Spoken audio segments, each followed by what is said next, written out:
What's up, Lego builders? Welcome back to Coconut Brick Studios. A little while ago I put out a video using two of my favorite things to build and study in Lego, World War II and Star Wars. And since then, aspects from World War II have continued to creep into my builds, and the itch to build a pure custom World War II mock has only grown. Which is fitting, I guess, since the man himself, George Lucas, took inspiration from both World Wars when creating Star Wars. Jar Jar is a key to all this. So today I'm going all out and taking iconic aspects from both worlds, mashing them together to create the biggest, most epic Lego Star Wars / World War II mocks you've ever seen. You sure about that? There are no size or time limits this time around because I want to focus on just getting the biggest, beefiest mocks possible. But that's everything you need to know. If you're excited to see what I've got cooked up, don't forget to execute order 66 on that like button and let's get started. Let's start off with a decent sized baseplate. Bruh. Just kidding. I'm going much bigger with the builds in this video, and my Coruscant mock is finally in the process of being taken apart, so I have some regular good old base plates available to use, and wow. I haven't done a build challenge with these base plates in who knows how long, and it is so much easier this way. And speaking of building, this first mock is going to be an artillery emplacement on a castle wall raised up on a hill. After spending what felt like an eternity building with mostly dark gray, being able to build with green on a larger scale is like taking the first lick of an ice cream cone on a hot summer's day. I want the majority of the mock to be the hill with the castle on top, so I'm going to start it relatively close to the edge and lay out what I want the shape of the hill to look like using green brick. It's going to look pretty rough and blocky right now, but I'm just trying to get the shape figured out and I'll smooth everything out later. So Minecraft fans, sorry, but this isn't a Minecraft build. Ugh. Now it's time to lay down the castle foundation. It's just going to be a tower with walls on either side, but I have all the brick I need since I can just steal it from Coruscant now. With the foundation done, it's time for a classic building a castle tower montage.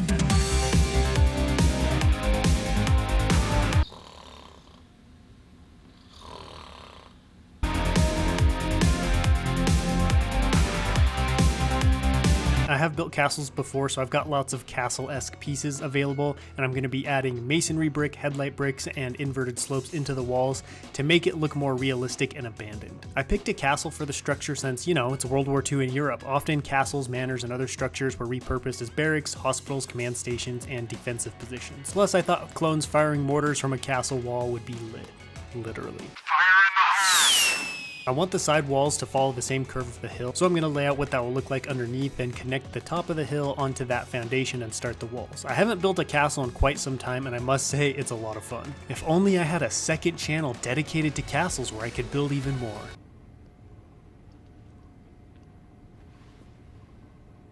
One thing I've always struggled with is masonry bricks. I can't seem to figure out the right ratio to use or how many to group together so it looks good. If you have any masonry brick tips, let me know in the comments. One technique I tried this time was placing inverted slopes into the wall, making it look like chips or parts of the wall have broken or fallen out, and that is definitely something I'm going to use again as it works really well and looks good. In keeping with the theme of simplicity, I'm just going to build a simple parapet or rampart of brick. I will have a little bit of detailing on the tower portion, but the sides will just have that styled parapet look with the tile in between and cheese slopes on top so they're more pointy. Too round on the top, it needs to be pointy. And that'll be it for the structure of the castle. Before I add the finishing touches though, I'm going to hop back down to the Minecraft hill and smooth it out and make the transition from hill to wall more realistic. All this can be achieved by the simple 1x plate. I just stack them in areas that look flat, thus kind of rounding out the hill and giving it a more sloped but still natural look. The nice thing is there is a layer of grass going on top of all this, so it doesn't matter if it still looks a little rough because it'll all be covered up.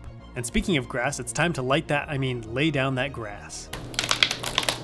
Making an outdoor mock is basically synonymous with making a grass mock when it comes to a coconut build. You just can't have one without the other. In all seriousness, if you have a limited budget and feel like your terrain building skills aren't where you would like, invest in grass or plant pieces. Most are fairly cheap and help supplement, or even if you want, just cover up huge patches of ground and automatically makes the build look better. My first large scale mock was like 30% grass.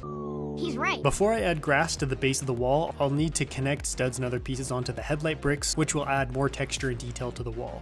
If this wasn't a build challenge, I would be more concerned with how they look and where they are placed, but everything's coming together pretty nicely as is. The build's done and it's time for dessert, the accessories and minifigs. I'm building a camo blanket to hide the mortar emplacement from unwanted eyes in the sky. It's the same thing I've done before, just connecting studs and other round parts onto a Lego net. It actually works really well, but is super tedious. Next in go the mortars, and I made little poles for the net, turning it into a little canopy. I'm using the 442nd Siege Battalion since, you know, castles, sieges, and all that kind of stuff go together. Plus, I haven't gotten to use them in a while and they look cool. I love this. Everything came together according to plan and I was able to achieve what I had envisioned. A squad of 442nd clones laying down artillery fire on a distant enemy position. The castle turned out pretty good, although I don't know what Star Wars planet would have a structure like this. I think the camo canopy looks pretty realistic and would do a pretty good job of masking what was going on, but you'd have to be pretty high up in the air to miss the dudes in white and green armor standing around. I think this was a good start for the World War II Star Wars mashup builds. There are recognizable elements of both worlds, but I think it leans more heavily on the World War II side. Adding some Cadu grazing in the grass or some kind of Star Wars ship or alien minifigs would have helped balance out this build a little bit more. Let me know in the comments if you think this will pass as a World War II Star Wars mashup mock, and while the front looks really nice, the backside wasn't so lucky. Gravy's naked! This next build is going to be even more vintage World War II. I'm building a beachfront bunker. That made it sound way more vacation-y than I needed to. Bunkers and pillboxes are one of the more iconic things to come out of World War II in my opinion, showing up in all kinds of media and TV with many real-life structures still intact and visible. This bunker will be built into a cliff wall, so I want to build it first, then I can build the rest of the scene around it. Gotta have a gun slit in the front or this whole thing is kind of pointless. Also, did I mention this will be an Imperial mock? Oh yeah, it's all coming together. There won't be much in the way of an interior, just the figs and the gun. I had plans for a multi-level bunker with better interiors and a giant gun on top, but, well, that would be a lot of work and it was late and I was tired.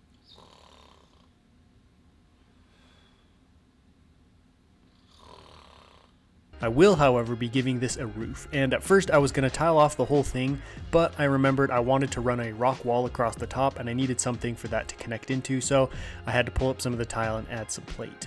For some reason, this build is really giving me Imperial base on Navarro vibes, which is one of the few Imperial themed mocks I would like to try, or really any kind of Imperial base. Stormtroopers may be a terrible aim, but they make great bases. Now that the bunker is done, it's time to encase it in rock. I didn't realize how much I missed building rock work until I was watching someone else showcase a mountain they had built, and I realized how I missed my dear friends the Dark Tan slopes. Oh, buddy!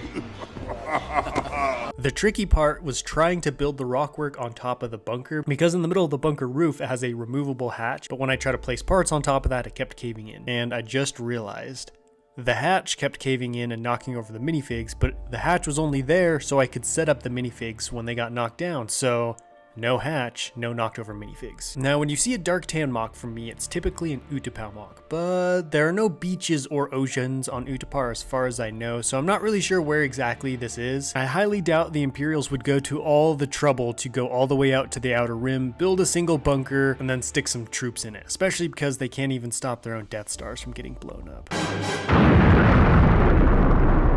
Now it's time to get beachy. I'm using that hilly technique from earlier and adding plate to the base of the rockwork to help it look more rounded and transition into the sand or whatever this terrain is. Once that's done, I just gotta spread it out across the rest of the base plate and add in a row of wedge plates to help give it that layered look that beaches get as the tide ebbs and flows. I want it to look like sand in front of the bunker has piled up in front of it, so I'm gonna build a little hill there. I've always wondered how bunkers and other stuff like this were built into rocky or solid rock walls. Last thing to build are the anti-tank barriers. I've always loved those little guys, and believe it or not, these are actually used in Star Wars. During the second battle of Geonosis, we see Ki-Adi-Mundi cutting through so an AT-TE can get through. I'm also going to add a couple of rebel soldiers about to ambush the bunker. I know their camo doesn't fit the vibe, but they're all I have. This is definitely the more World War II-esque of the two mocks. The bunker and anti-tank barriers really seal the deal. And I know it doesn't really make sense to have them sitting at the foot of a massive cliff since what are you keeping the tanks from at that point, but here we are. It looks cool. I really want to get my hands on some Lego barbed wire for these types of builds in the future. This one feels kind of incomplete without it. While this mock is much smaller and really different from the original plan, I like how the mock turned out.